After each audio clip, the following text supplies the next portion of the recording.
Good morning, ladies and gentlemen. It's been a long couple of weeks. And I know you've heard from a lot of witnesses in this case, both from the state of Mississippi and from the defendants. But there's one witness that we weren't able to hear from. And that's Rosalie. We weren't able to hear from Rosalie directly, but we did have witnesses here who told her story. We had medical records, medical evidence, and we had several witnesses who were willing to come and be a part of telling Rosalie's story to you.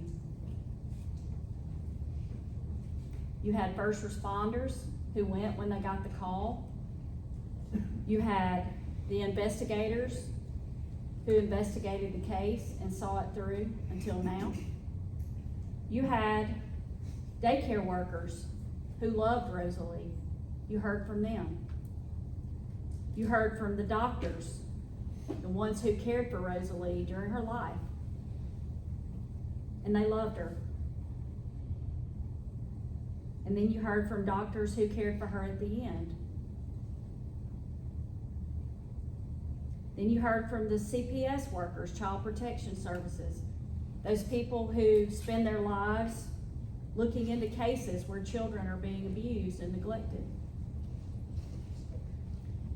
And then you heard from an uncle who, despite what you've heard from the defense, loved this baby, loved her. And I think you saw that on the stand. She was a very big part of his life.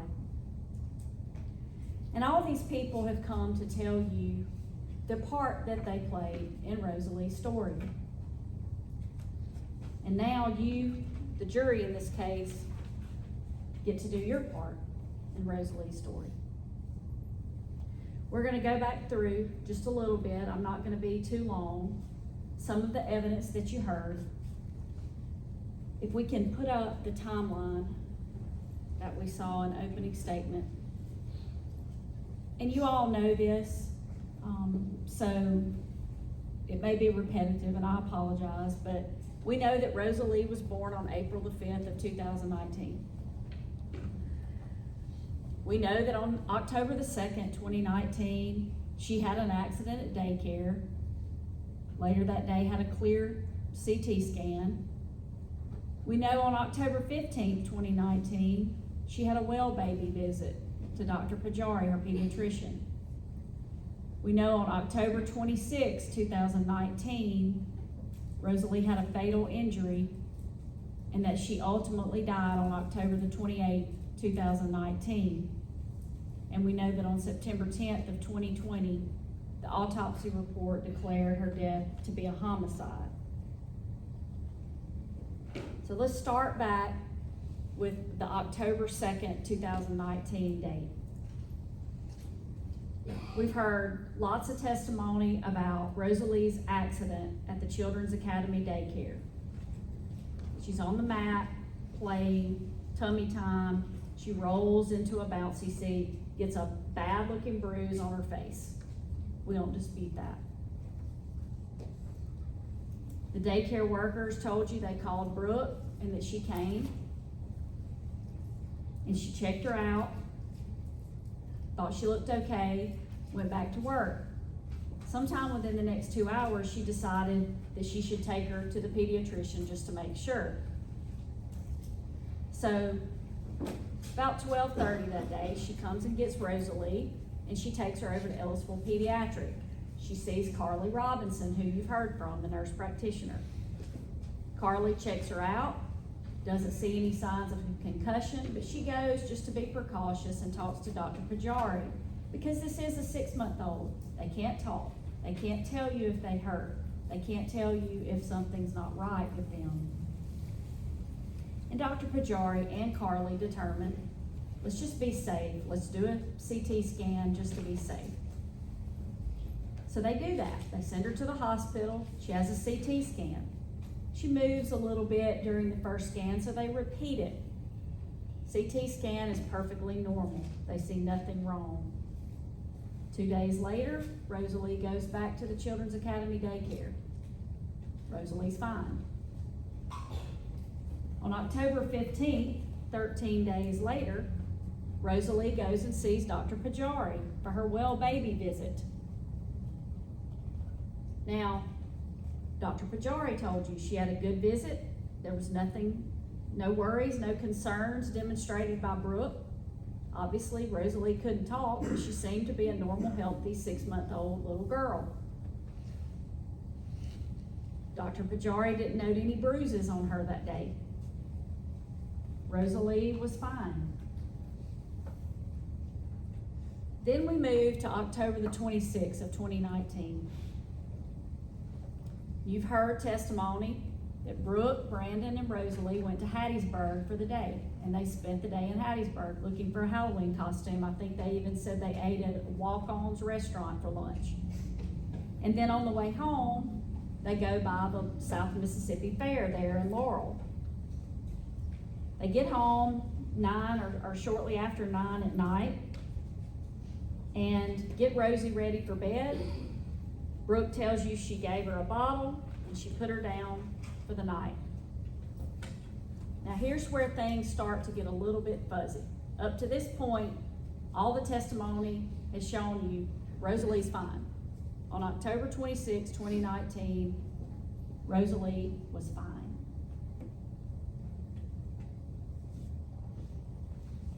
So Brandon tells investigators, starting with Adam Cochran on the scene there at the Faith Community Church, that he had gone back in the bedroom because he couldn't find his phone. Back in the bedroom where Rosalie was asleep on the pallet. Go ahead and pull up that pallet photo, please. And he told Adam Cochran something that I found interesting. He told him that the room was pitch black.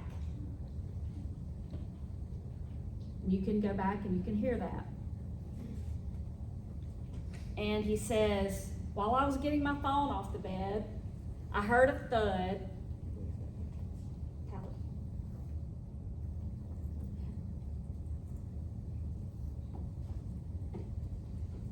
He said he heard a thud,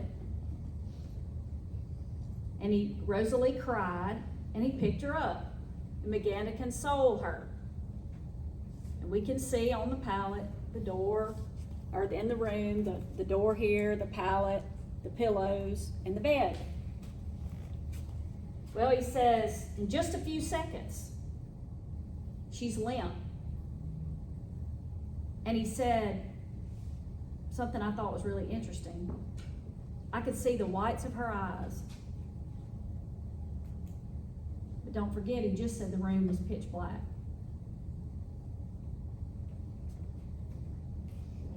He tells you that he goes, takes the baby to Brooke, who's either in the shower or getting out of the shower, and he says, something's wrong with Rosalie, something's wrong with Rosalie. Brooke says she began to do CPR on Rosalie, and Brandon called 911. Brandon tells him he thinks Rosalie hit her head on a dresser. And then from here on out, Brandon and Brooke retell that same story about the thud, and she must have hit her head on a dresser. Now, you can look at this pallet, and it's been stated that she fell off of an elevated pallet. I don't know what's elevated about this, but that's where your common sense comes into play.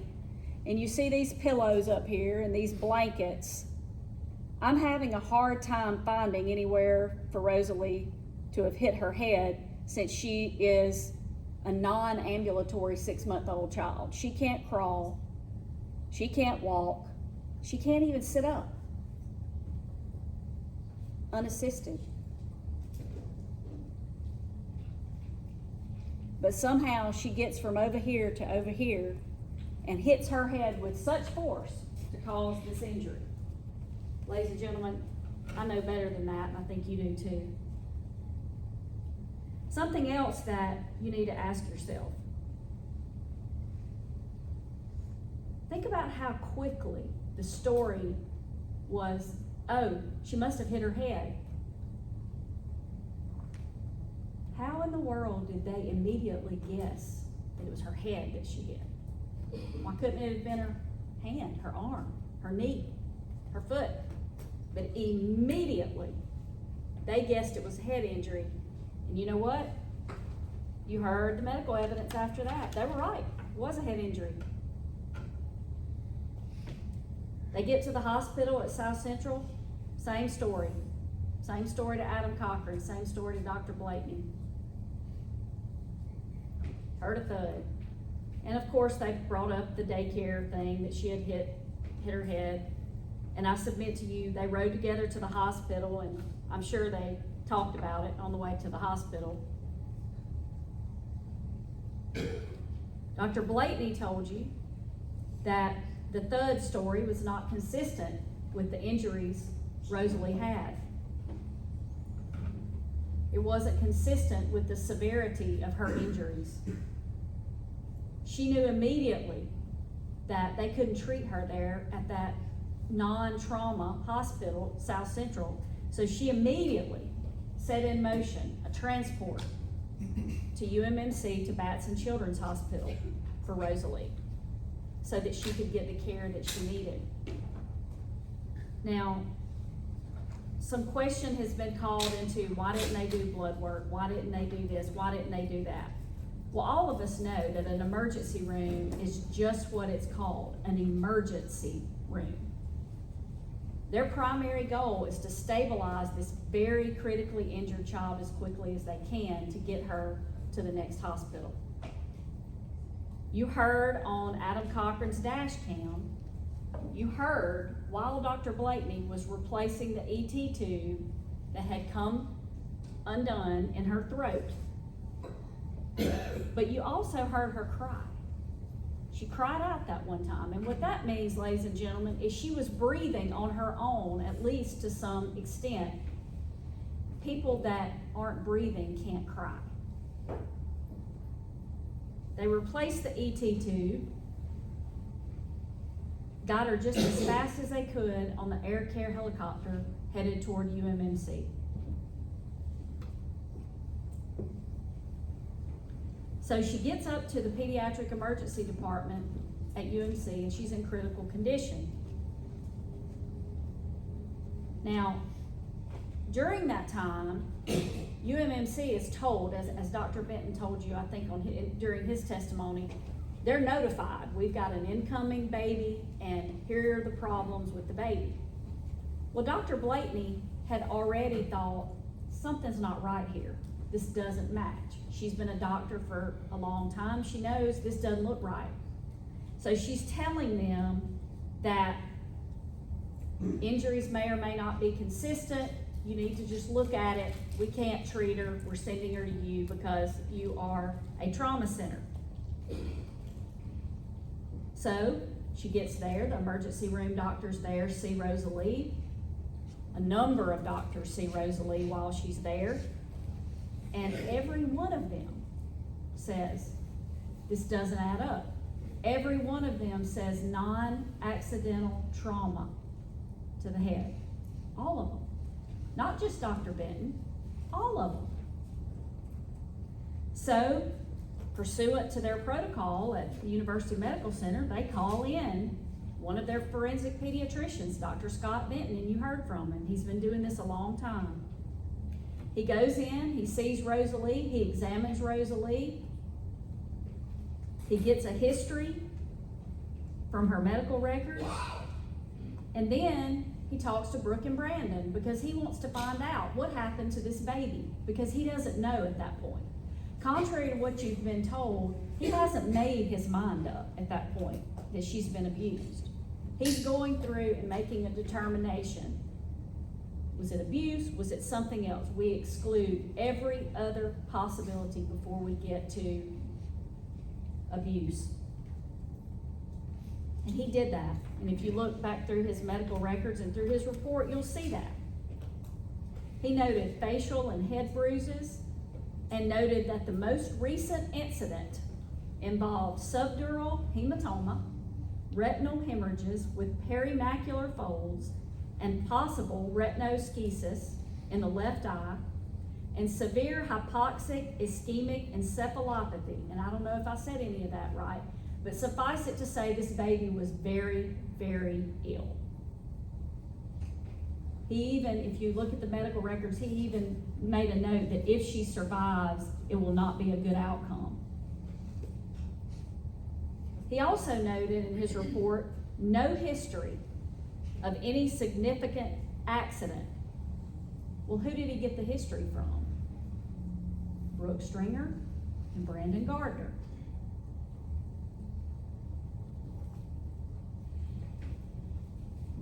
Maybe most importantly of all of his findings, he talked about the retina findings, the findings in Rosalie's eyes. He told you that those findings have only been seen in 3 instances. A severe motor vehicle crash. We know that hadn't happened here. A crush head injury, like a TV falls from a 2-story building and crushes somebody in the head, or abusive head trauma. Those are the 3 options when you see retina damage like this.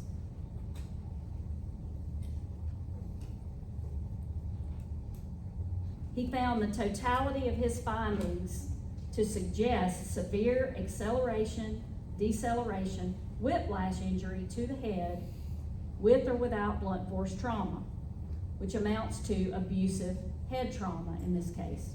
And he told you why he said with or without blunt force trauma, because he couldn't see inside at that point. All he could examine was the exterior, and he couldn't tell by that.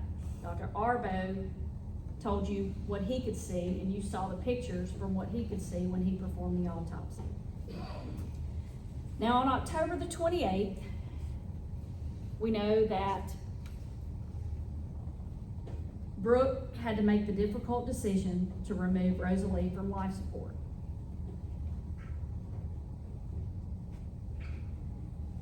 And then for quite some time after that, the investigation continued. The autopsy was eventually completed on September the 10th of 2020. And Dr. Arbo found the cause of death to be blunt force trauma to the head and the manner of death to be homicide.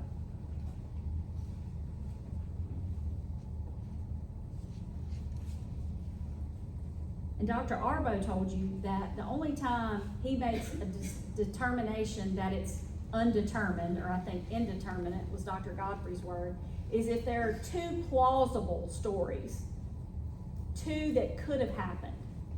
Here you didn't have that. The daycare incident story didn't match, the thud didn't match. The only thing that made sense here was homicide, blunt force trauma to the head.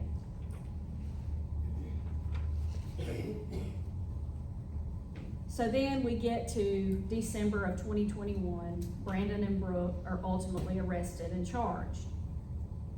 Now, I want to stop here for a minute and point you, and if you're taking notes, you can write this down if you want to. These instructions that the judge just read you, you're going to get to take them back there to the jury room with you. And I want to point some of them out to you. And if you're writing them down, it would be S1A, S2, S3A, S6A,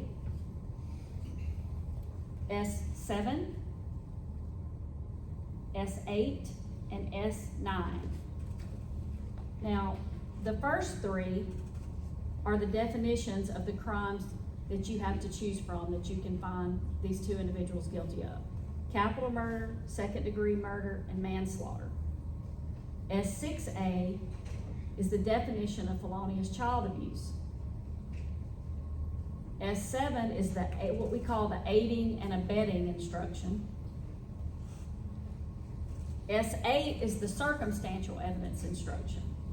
And as the judge told you in his recitation of these instructions, a conviction can be based entirely on circumstantial evidence.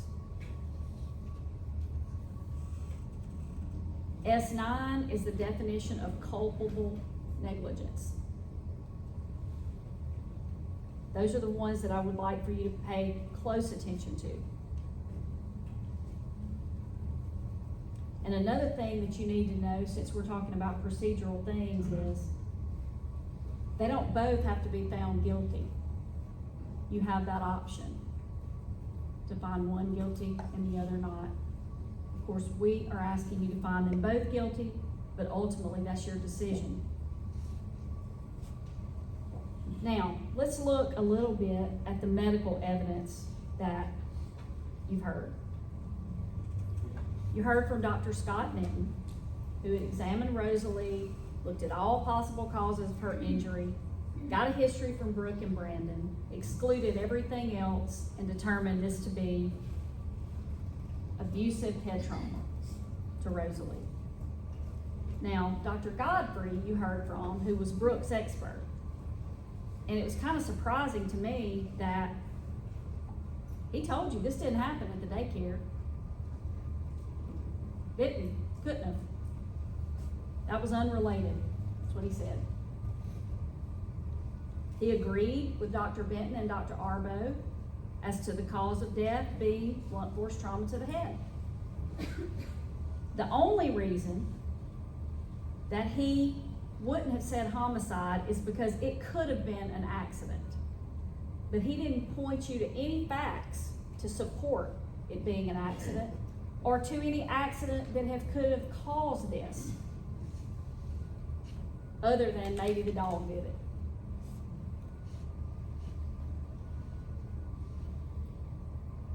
Then you heard from Mr. Gardner's expert, Dr. Donnell, yesterday. And I'm not really sure what he said because it depended on what question was asked which time. But he basically said some accident must have happened in the days before her death that caused this trauma to the head and this retina damage. Once again, like Dr. Godfrey, no facts to support that, no accident he can point to that supports an injury like this. He says it was a seizure, but he can't point you to the accident that caused the seizure because we know a seizure by itself doesn't cause subdural hematomas and retinal hemorrhages. We don't doubt that she had a seizure. We've acknowledged that. Dr. Benton even acknowledged that. But that came after. That was a result of the trauma to the head, not before. It can't have been before. So basically, Dr. Donnell speculated on everything that in a made-up, fictitious scenario could have, may have happened. May have been an accident 2 or 3 days earlier. He doesn't know. He won't commit to anything. That was kind of the theme of his testimony to me. The only thing he would commit to is that he knows it wasn't child abuse. Well, that's interesting.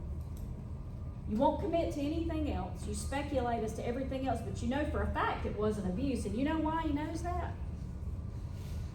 Because when he listened to Dr. Benton's interviews with Brooke and Brandon, they sounded like they were good parents. Ladies and gentlemen, I think we all know that is not medical testimony, medical evidence. All the doctors in this case agree, except for Dr. Godfrey and Dr. Donnell, the 2 experts that are being paid by the defense in this case. Dr. Blakeney, Nurse Practitioner Robinson, Dr. Pajari, Dr. Benton, Dr. Arbo, all agree. And you know what? They never even talked about it amongst themselves. They don't even know each other. They don't know. Now, I'll admit, Carly Robinson and Dr. Pajari, yes, they work in the same clinic. But Dr. Blakeney doesn't know Dr. Benton. Dr. Benton doesn't know Dr. Blakeney. They don't know Dr. Arbo. He doesn't know them.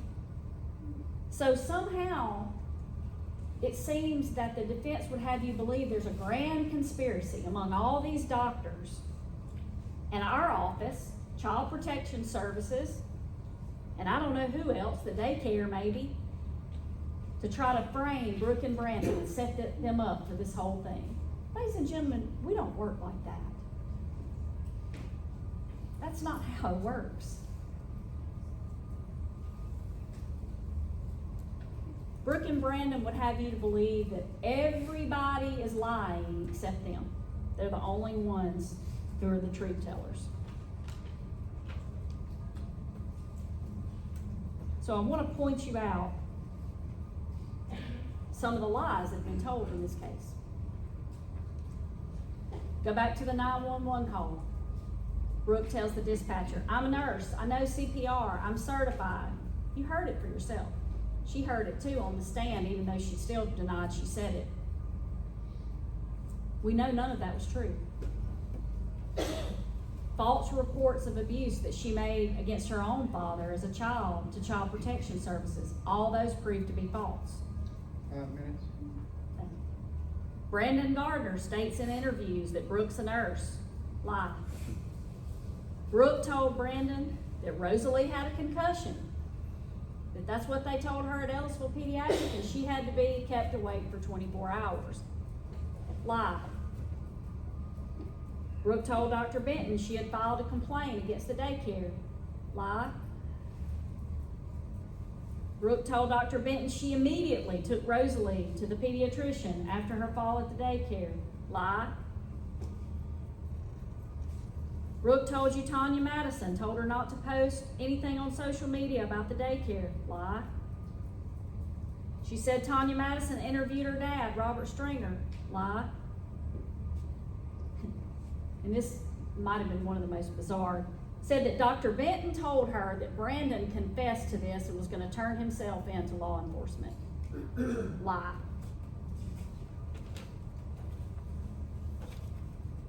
Brooke told you that she was living with her dad, when in reality at the time she was living with Brandon. Lie.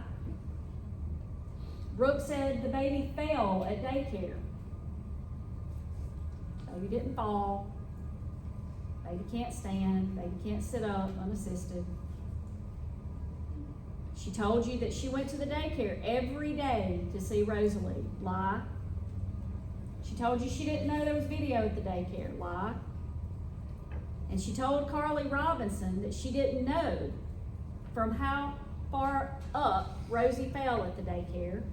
She told her that she had blood in her nose, and she didn't know if she lost consciousness or vomited at the daycare. Lie, lie, lie, and lie. You seeing a pattern? It kind of makes you wonder if somebody will lie about unimportant things that you don't even have to lie about. What else do they lie about? Go back and rewatch the interviews when you get in that jury room. Watch the body language. Listen to what's said. Specifically, State's Exhibits S25 and 26, which are the interviews with J.D. Carter. S8 and 9, interviews with Tanya Madison. And S15 and 16, the interviews with Dr. Benton.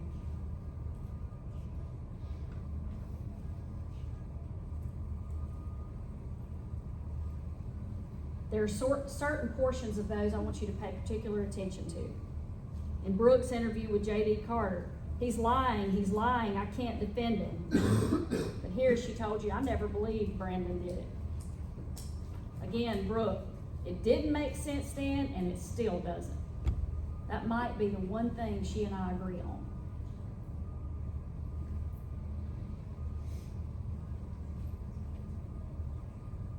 Brandon, interview with J.D. Carter. How's it capital murder if it's not premeditated or if it was an accident? Ask yourself why that question would be asked. Brooke to Benton, can shaking a baby do this? Brooke to Tanya, the autopsy cannot lie.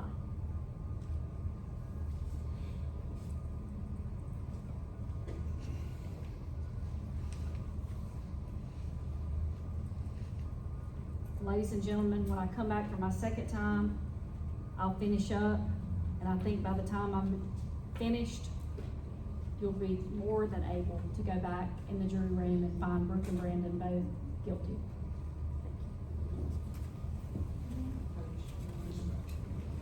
Yes, ma'am.